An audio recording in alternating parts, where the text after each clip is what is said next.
Our Oilers reporter Ryan Rishaug joining us now. Neither team scored on the power play in the first 4 games of this series, Ryan, but Nugent-Hopkins getting it done twice on the man advantage. Just how big was his performance in Game 5?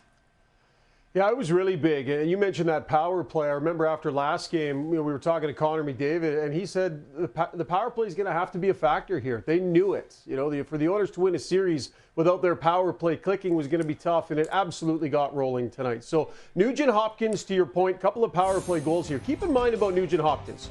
First unit power play, first unit penalty kill, and a first-line player. He touches the game more than any Oiler forward, and huge power play goal to get things going, standing there in the blue paint and manages to get it in. And then this was a set play by the Oilers, a beautiful breakout from Evan Bouchard, who also touched both of those Oiler goals. Just a fantastic pass on a set play. Draisaitl springing Nugent-Hopkins. He normally goes high blocker, but he went low glove that time, off the post and in. Ryan Nugent-Hopkins is piling up the points, but he is a key part of the top penalty killing unit in the playoffs right now, and a massive part of the power play tonight, Glenn. So nice to see him scoring some huge goals on such big stages here in the postseason. Meanwhile, after allowing 4 goals in that Game 3 loss, Stuart Skinner now with back-to-back wins. He's only allowed 3 goals combined over the last couple of games, Ryan. How impressive was Skinner here on Friday?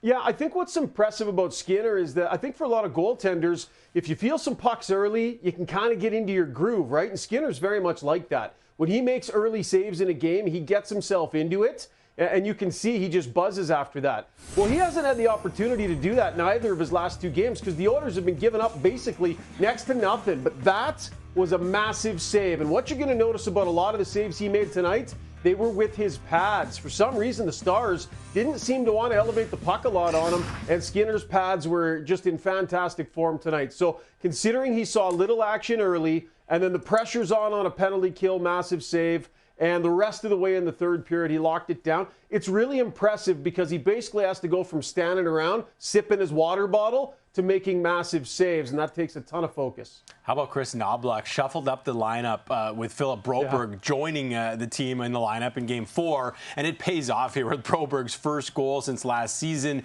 Did you like that decision from the coach to put the kid in? Yeah, so it was on the day that he made 3 lineup changes, right, before last game. And, of course, they won. Broberg was going to stay in the lineup, so back in he goes tonight. This is the thing about Broberg. He's an excellent skater, right? He can move the puck. He's mobile. And the Dallas Stars aren't overly physical. Fairly safe series to drop him into, considering his skill set. But Broberg has been so calm. Right, you look for signs that a guy's nervous, bobbling pucks, icing pucks, those sorts of things. This guy's scoring goals. He was excellent with his breakout passes. He handled the forecheck well.